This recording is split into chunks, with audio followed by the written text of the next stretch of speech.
right, hello and welcome to Miss Buckley's class. I am here reading in front of my classroom now and recording presently. Everybody say hello. All right, I hope you enjoy chapter 2, starting on page 17. During the instructions in chapter 1, we were introduced to the mayor. We were introduced to Lena and Dune, and the idea that these 12-year-olds are now part of the working public. Through a trade, Lena has become messenger, and Dune is now a pipeworks laborer, which sounds terrible, except Credence and Stella, except that he wanted one of those jobs. He wanted either electrician's helper or pipeworks laborer because he wanted to get down to the generator. The generator is the big machine that turns the power of the river into power for the city of Ember. It is cool, and we'll learn more about generators too. Cool. So chapter 2, a message to the mayor. Lena often took different routes between school and home. Sometimes, just for variety, she'd go all the way around Spark Swallow Square, or way up by the shoe repair shop on Livery Street. But today, she took the shortest route because she was eager to get home and tell her news. She ran fast and easily through the streets of Ember. Every corner, every alley, every building was familiar to her. She always knew where she was, though most streets looked more or less the same. All of them were lined with old 2-story stone buildings, the wood of their window frames and doors long unpainted. On the street level were shops. Above the shops were the apartments where people lived. Every building, at the place where the wall met the roof, was equipped with a row of floodlights. Do you guys know what floodlights are? No. They're those big outdoor lights that sometimes people have in their backyards or at their apartments that really flood the area with light. They're big, powerful light bulbs. Not the kind that we have indoors, but big, bright, outside security lights. Uh-huh. They used some of those for the lighthouse, and they were really powerful. They are very powerful light bulbs, for sure. All right. It was equipped with a row of floodlights, big cone-shaped lamps that cast a strong yellow glare. Page 18. Stone walls, lighted windows, lumpy, muffled shapes of people. Lena flew by them. Her slender legs felt immensely strong, like the wood of a bow. That's a nice simile. Like the wood of a bow that flexes and springs. She darted around obstacles, broken furniture left for the trash heaps or for scavengers, stones and refrigerators that were past repair, peddlers sitting on the pavement with their wares spread out around them. She leapt over cracks and potholes. When she came to Hafter Street, she slowed a little. This street was deep in shadow. 4 of its street lamps were out and had not been fixed. For a second, Lena thought of the rumor she'd heard about light bulbs, that some kinds were completely gone. She was used to shortages of things. Everyone was, but not light bulbs. If the bulbs for the street lamps ran out, the only lamps would be inside the buildings. What would happen then? How could people find their way through the streets in the dark? Somewhere inside her, a black worm of dread stirred. She thought about Dune's outburst in class. Could things really be as bad as he said? She didn't want to believe it. She pushed the thought away. As she turned onto Budlow Street, she sped up again. She passed a line of customers waiting to get into the vegetable market, their shopping bags draped over their arms. At the corner of Oliver Street, she dodged a group of washers trudging along with bags of laundry, and some movers carrying away a broken table. She passed a street sweeper shoving dust around with his broom. I am so lucky, she thought, to have the job I want, and because of Dune Harrow of all people. When they were younger, Lena and Dune had been friends. Together they explored the back alleys and dimly lit edges of the city. But in their 4th year of school, they had begun to grow apart. It started one day during the hour of free time when the children in their class were playing on the front steps of the school. "I can go down the steps 3 at a time," someone would boast. "Well, I can hop down on 1 foot," someone else would say. The others would chime in. "I can do a handstand against the pillar." "Yeah, well, I can leapfrog over the trash can." As soon as one child did something, all the rest would do it too, just to prove they could. Lena could do it all, even when the dares got wilder. She yelled out the wildest one of all. "I can climb to the top of the light pole." For a second, everyone just stared at her. But Lena dashed across the street, took off her shoes and socks, and wrapped herself around the cold metal of the pole. Pushing up with her bare feet, she inched upward. She didn't get very far before she lost her grip and fell back down. The children laughed, and so did she. "Well, I didn't say I could climb to the top," she explained. "I just said I'd climb it." The others swarmed forward to try. Lizzie wouldn't take off her socks. Her feet were too cold, she said, so she kept sliding back. 40 Pin wasn't strong enough to get more than a foot off the ground. Next came Dune. He took his shoes and socks off and placed them neatly at the foot of the pole. Then he announced in a serious way, "I'm going to the top." He clasped the pole and started upward, pushing with his feet, his knees sticking out to the sides. He pulled himself upward, pushed again. He was higher now than Lena had been. But suddenly his hand slid and he came plummeting down. The word plummet means to fall quickly and hard, like a rock plummets to the bottom of a lake when you throw it in. He landed on his bottom with his legs poking up in the air. Lena laughed. She shouldn't have. He might have been hurt, but he looked so funny that she couldn't help it. He wasn't hurt. He could have jumped up, grinned, and walked away, but Dune didn't take things lightly. When he heard Lena and the others laughing, his face darkened. His temper rose in him like hot water. Nice simile again. "Don't you dare laugh at me," he said Lena. "I did better than you did. It was a stupid idea anyway. A stupid idea to climb that pole." And as he was shouting, red in the face, their teacher, Mrs. Polster, came out onto the steps and saw him. She took him by the shirt collar into the school director's office, where he got a scolding he didn't think he deserved. After that day, Lena and Dune barely looked at each other when they passed in the hallway. At first, it was because they were fuming about what had happened. Dune didn't like being laughed at. Lena didn't like being shouted at.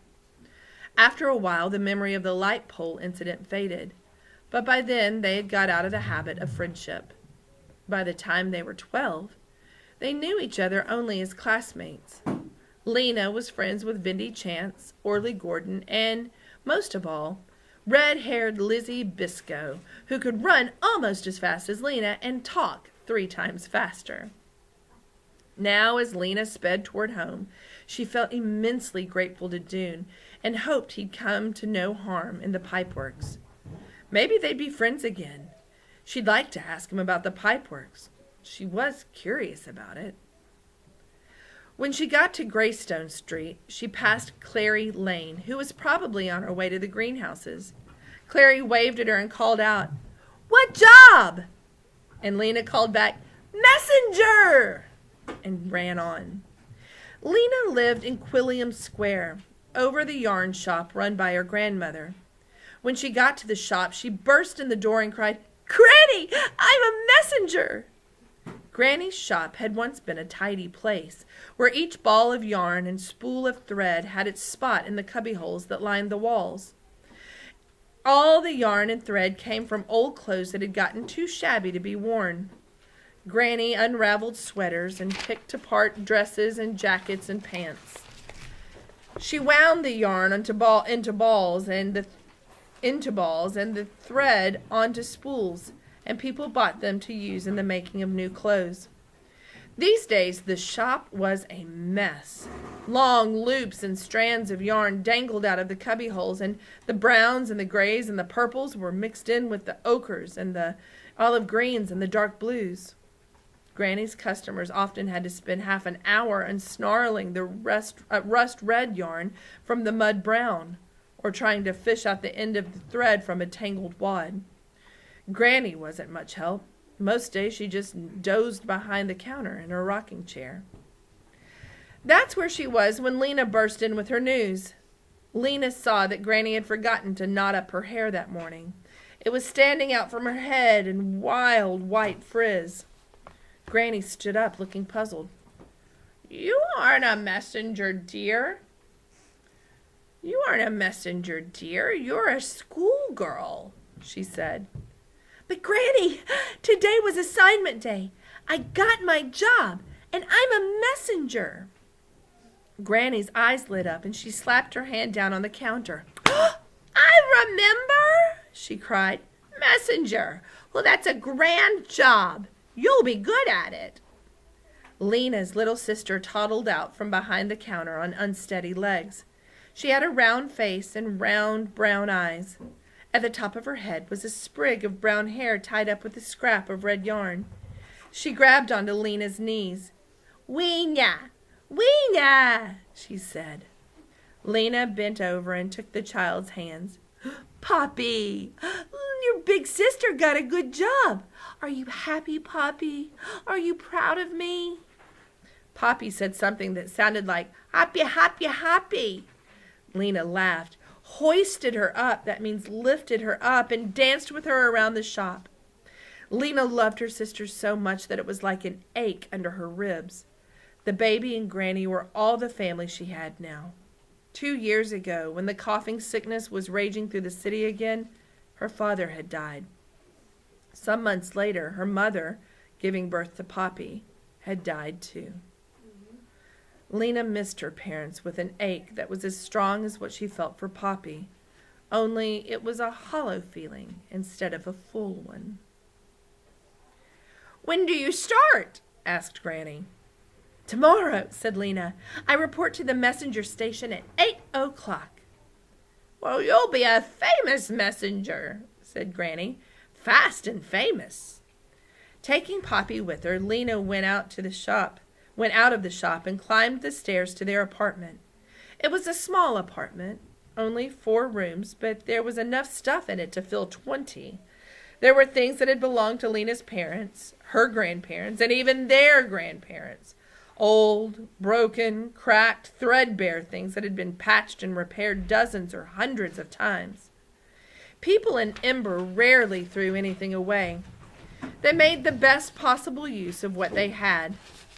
In Lena's apartment, layers of worn rugs and carpets covered the floor, making it soft but uneven underfoot.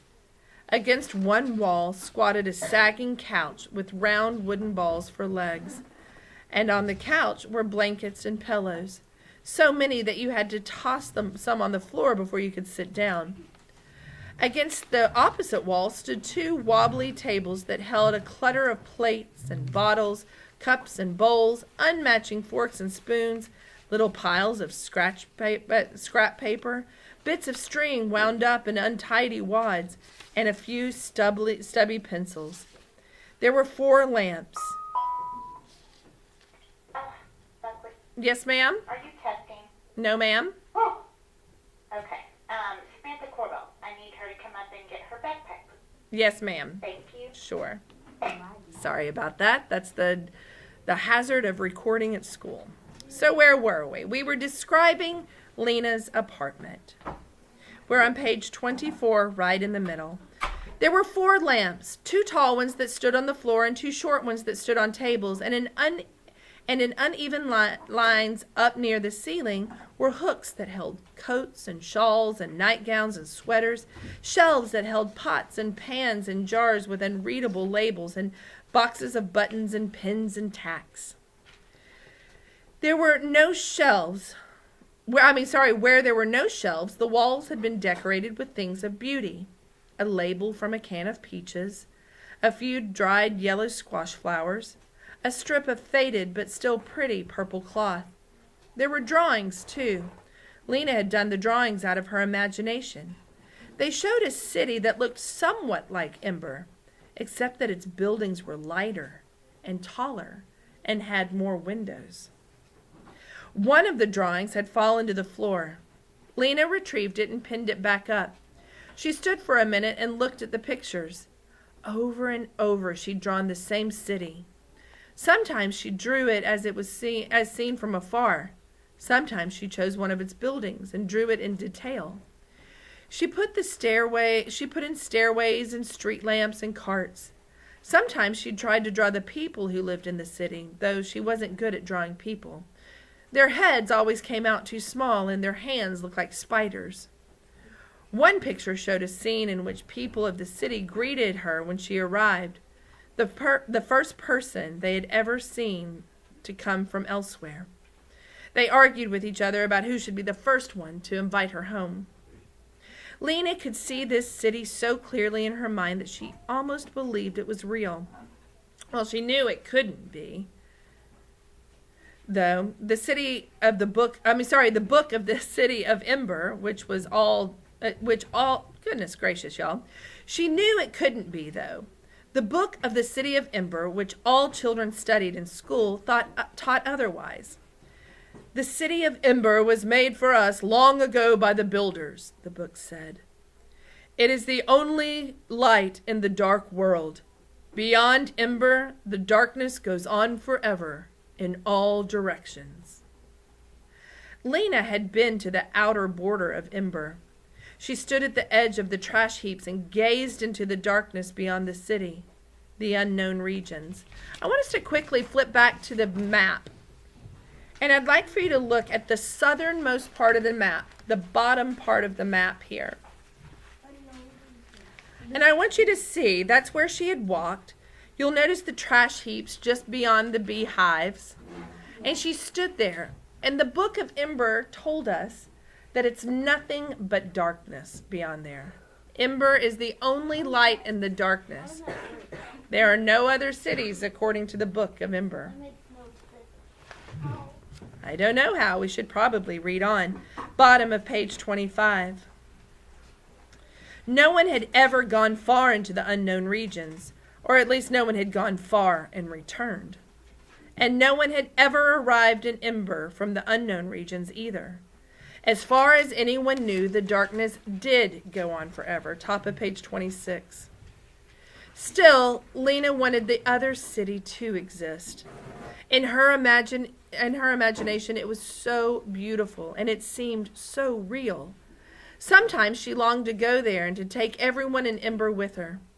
But she wasn't thinking about the other city now.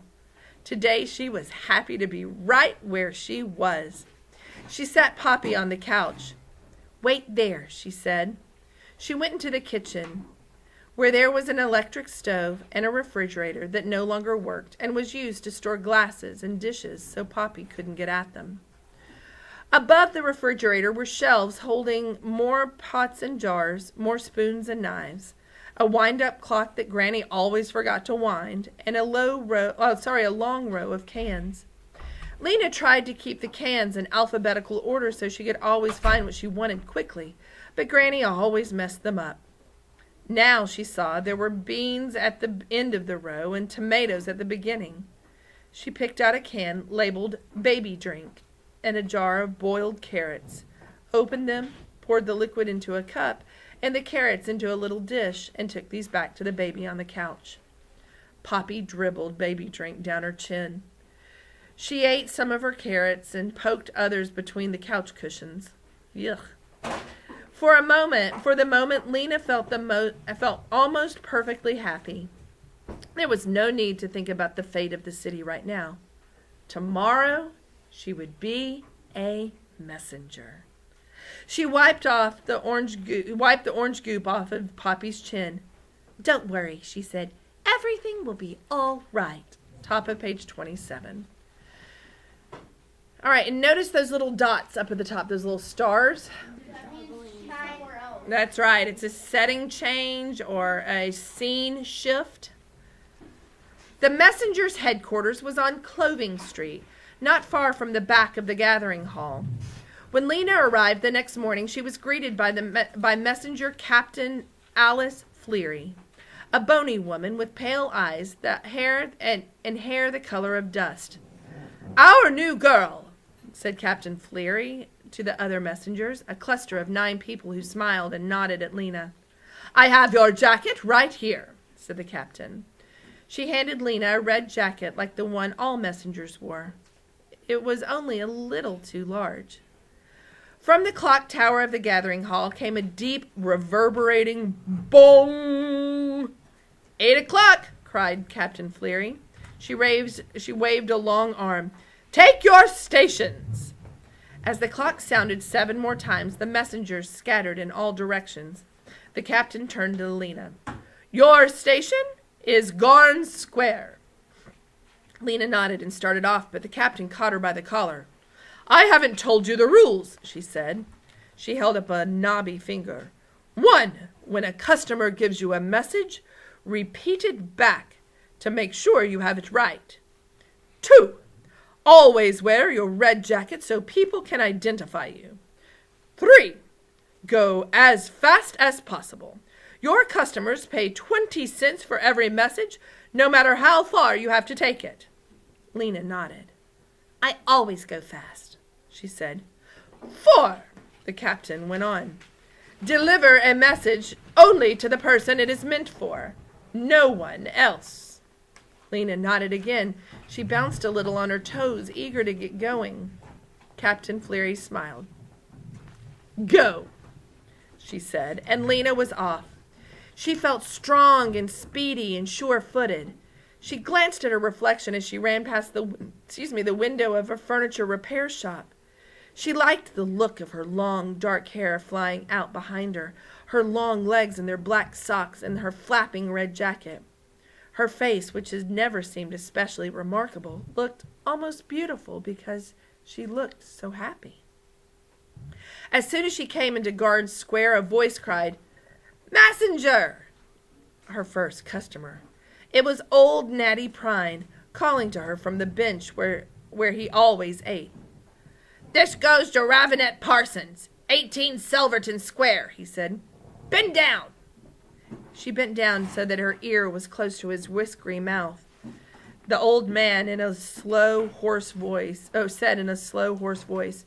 "My stove is broke. Don't come to dinner." Come for dinner. Repeat. Lena repeated the message. "Good," said Natty Prine. He gave Lena 20 cents, and she ran across the city to Silverton Square, where she found Ravenette Parsons, also sitting on a bench. She recited the message to him. "Ugh, that old turnip head," he growled. "Lazy old flea face.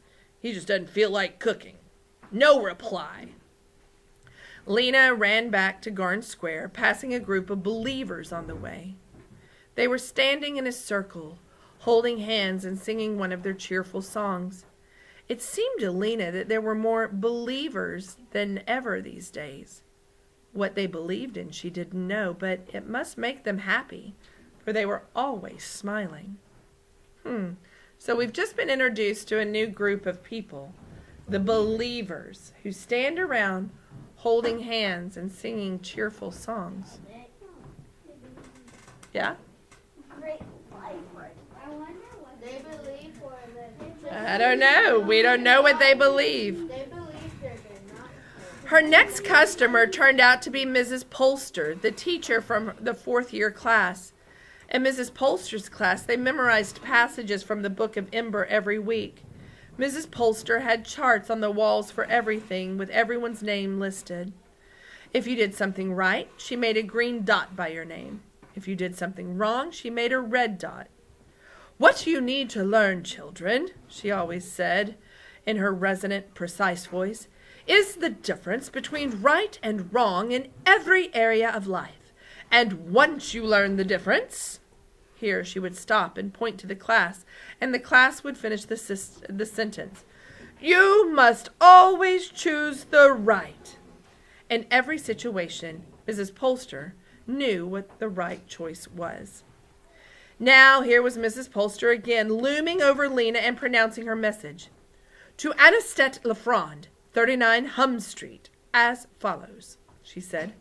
My confidence in you has been seriously diminished since I heard about the disreputable activities in which you have engaged on Thursday night. Please repeat. Thursday last. Please repeat. It took Lena 3 tries to get this right. Uh-oh, a red dot for me, she said. Mrs. Polster did not seem to find this amusing. Lena had 19 customers that first morning. Some of them had ordinary messages. I can't come on Tuesday. Buy a pound of potatoes on your way home. Please come and fix my front door. Others had messages that made no sense to her at all, like Mrs. Polster's, but it didn't matter. The wonderful part about being a messenger was not the messages, but the places she got to go. She could go into the houses of people she didn't know, and hidden alleyways and little rooms in the backs of stores. In just a few hours, she had discovered all kinds of strange and interesting things. For instance, Mrs. Sample, the mender, that means a sewer, had to sleep on her couch because her entire bedroom, almost up to the ceiling, was crammed with clothes to be mended. Dr. Philinia Tower had the skeleton of a person hanging against her living room wall, its bones all held in place with black strings. I study it, she said when she saw Lena staring. I have to know how people are put together. At a house on Carew Street, Lena delivered a message to a worried-looking man whose living room was completely dark. I'm saving on light bulbs, the man said. And when Lena took a message to the Can Cafe, she learned that on certain days the back room was used as a meeting place for people who liked to converse about the great subjects. Do you think an invisible being is watching over us all the time? She heard someone ask. Perhaps, answered someone else. There was a long silence. Well, and then again, perhaps not. All of it was interesting. She loved finding things out, and she loved running. And even by the end of the day, she wasn't tired. Running made her feel strong and big-hearted. It made her love the places that she ran through and the people whose messages she delivered. She wished she could bring all of them good news. She wished she could bring all of them the good news they so desperately wanted to hear. Late in the afternoon, a young man came up to her, walking with a sort of sideways lurch. He was an odd-looking person. He had a very long neck with a bump in the middle, and teeth so big they looked as if they were trying to escape from his mouth. His black, bushy hair stuck out from his head in untidy tufts. I have a message for the mayor at the gathering hall, he said. He paused to let the importance of this be understood. The mayor. Did you get that? Yeah, I got it, said Lena. All right, listen carefully. Tell him delivery at 8 from Looper. Repeat it back. Delivery at 8 from Looper. Lena repeated it. It was an easy message. All right, no answer required. He handed her 20 cents, and she sprinted away. The gathering hall occupied one entire side of Harkins Square, which was the city's central plaza. The square was paved with stone, top of page 32. It had a few benches bolted to the ground here and there, and as well as a couple of kiosks for notices. That's like a bulletin board, a round bulletin board in the center of town. Yes, ma'am.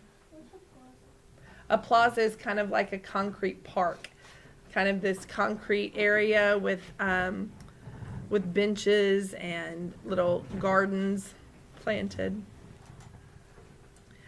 All right. Wide steps led up to the gathering hall, and fat columns framed its big door.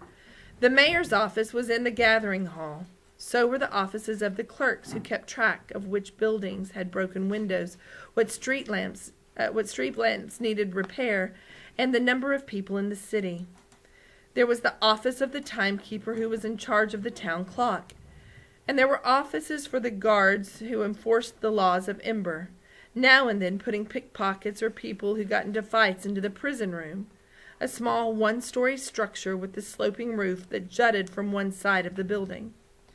Lena ran up the steps and through the door into a broad hallway. On the left side was a desk, and at the desk sat a guard. Barton Snowd, assistant guard, said a badge on his chest. He was a big man with wide shoulders, brawny arms, and a thick neck, but his head looked as if it didn't belong to his body. It was small and round and topped with a fuzz of extremely short hair. His lower jaw jutted out and moved a little from side to side as if he were chewing on something. When he saw Lena, his jaw stopped moving for a moment and his lips curled upwards in a very small smile. "Good day," he said. "What business brings you here today?" "I have a message for the mayor." "Very good, very good." Barton Snowd heaved himself up to his feet. "Step this way." He led Lena down a corridor, we know what that is, and opened a door marked reception room.